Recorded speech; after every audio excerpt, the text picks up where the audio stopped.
Good morning from Asheville, North Carolina. I'm Aaron, and we are Bradley Farms. We're set up here today at the Asheville City Market, put on by ASAP, which is the Appalachian Sustainable Agriculture Project.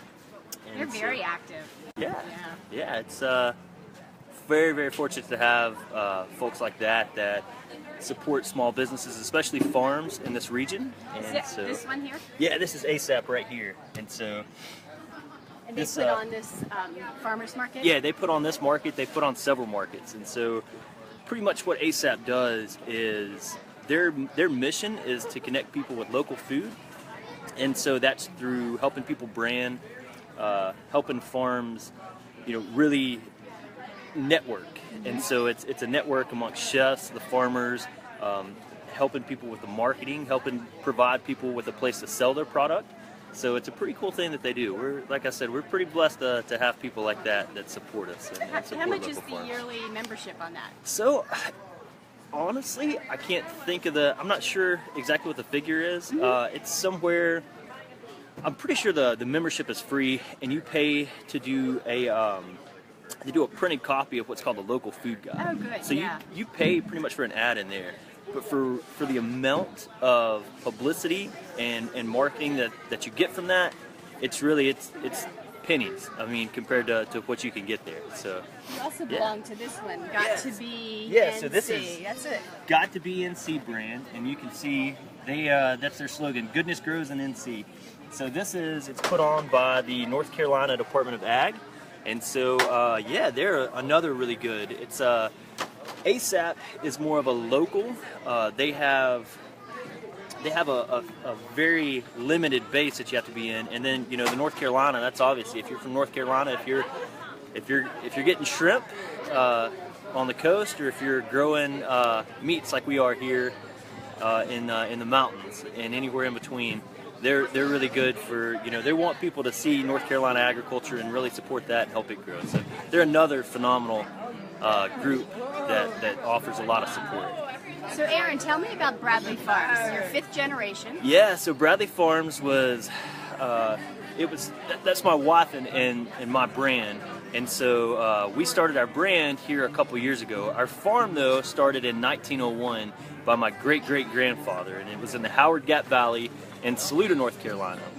And so he started the farm. He mainly did produce, and he'd grow stuff. He'd take it to the Asheville and the Spartanburg markets there. And so at about around 1920ish or so, 1930s, they started doing peach production. All the peaches got wiped out. They learned pretty quick that wasn't necessarily for them, so they got into apples. They did that for about 50 years, and so that was my great-great-grandfather and my great-grandfather Fritz Hipp had started that. He and his wife Mildred, and so they did that for quite a while. The apples kind of phased out about the time that I was born. So my grandfather really got into stocker cattle.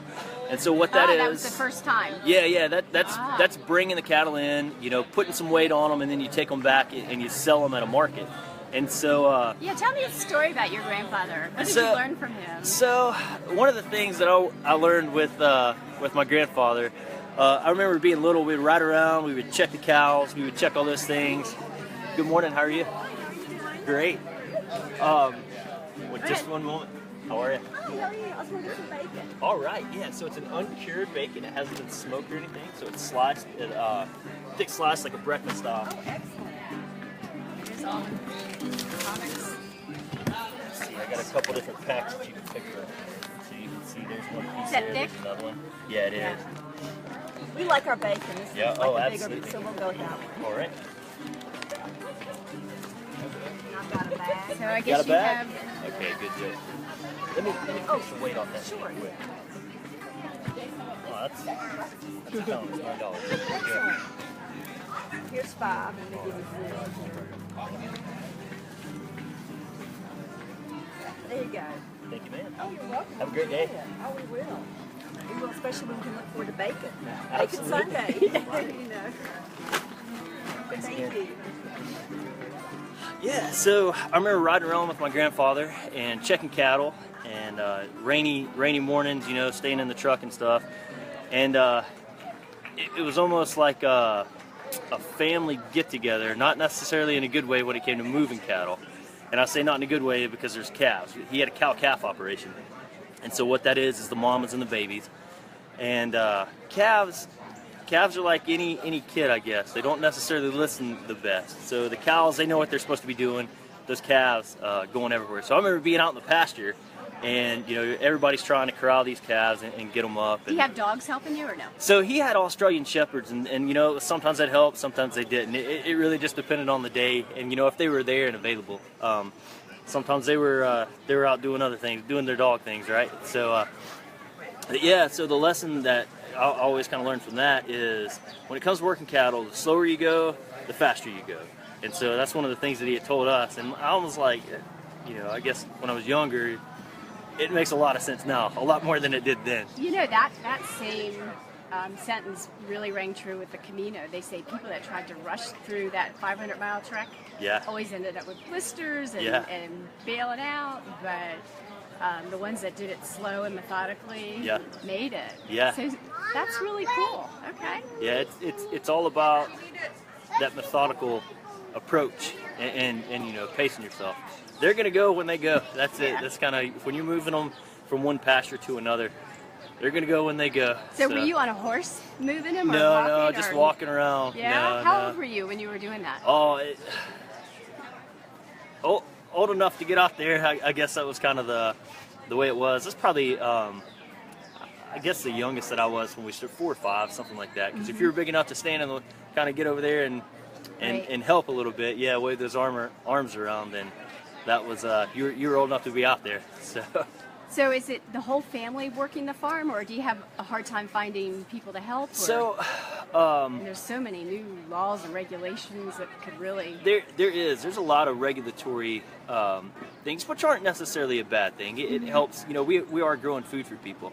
And so in that, you want to know that there's a lot of things set forth that you have to practice by. And so, you know, in the family deal, no, we have a lot of support from our family, but it's also one of those things where we're crazy for farming because it's a new thing that's coming on. Not the farming obviously, but being able to direct market things and being able to take a different approach to it than a lot have. Farming took a lull for a while because everything went on, you know, massive scales. When we had the Industrial Revolution, everything was bigger and bigger and bigger, and so with farms, you know, you were taking the stocker cattle like my grandfather had, and you're either buying a calf when it's, you know, 500 pounds, you're turning around, you're letting it graze, and as it grows up to about 1,000 or, you know, 1,100 pounds or something, and you're taking it back to the market and selling.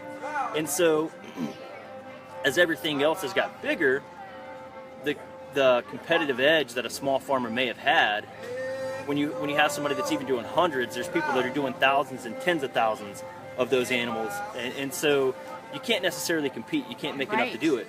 And so this direct marketing approach came along, you know, depending on who you ask, around, you know, mid-1980s, something like that. So by doing that, you're cutting out the middleman. And so for us, we can see that, you know, we're exposed to it. And the family, some of them have that experience where they're like, oh no, you know, farming was and it's not anymore. You can't make any money at it. You're definitely not going to get rich, but you can enjoy an amazing lifestyle and be able to pay your bills. A healthy lifestyle. And what else would you want? Yeah. Gosh. So how much are you using the internet for marketing? So we try to use the internet with Facebook and social media. It's essentially free marketing. So we try to use that a lot.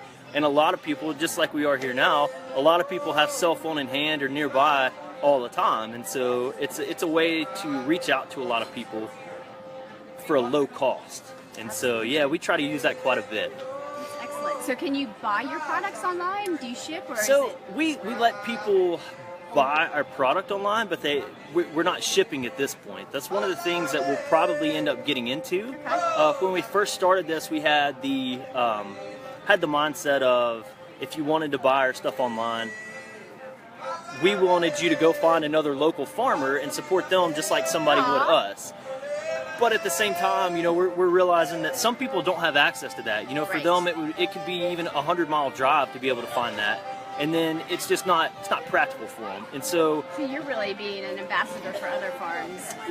We try to, yeah. And you know, and they do the same for us. So it's, again, that networking, that support for each other.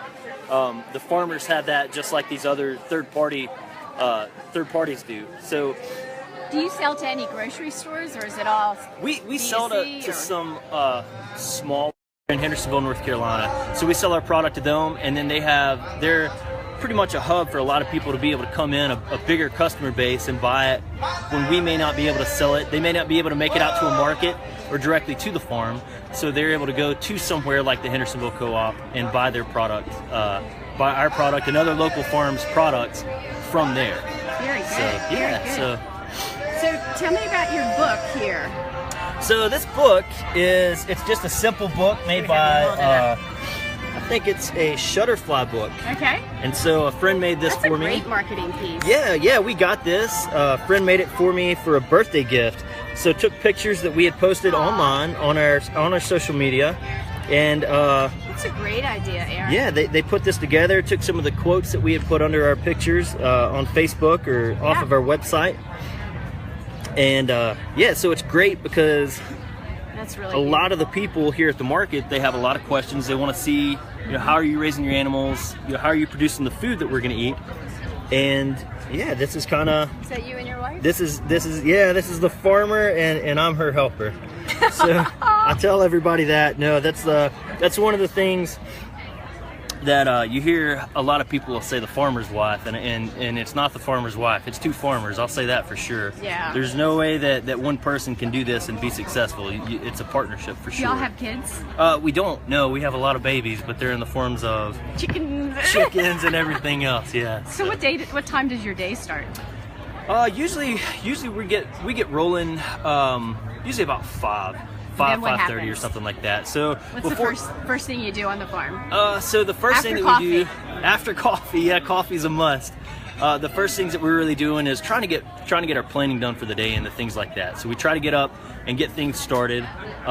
You know, doing the paperwork, because it is a business. Right. You have all of that legwork that has to go into it. But as soon as we get going, we're checking on. Every day is a little bit different. It's whom we feel like may need the most attention that day.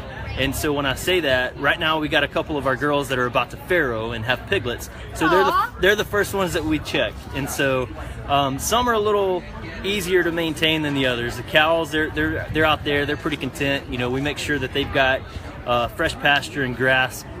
So they're out there, they're grazing, they're happy, they're easy. Unless a tree falls on the fence or something drastic happens, you're in pretty good shape.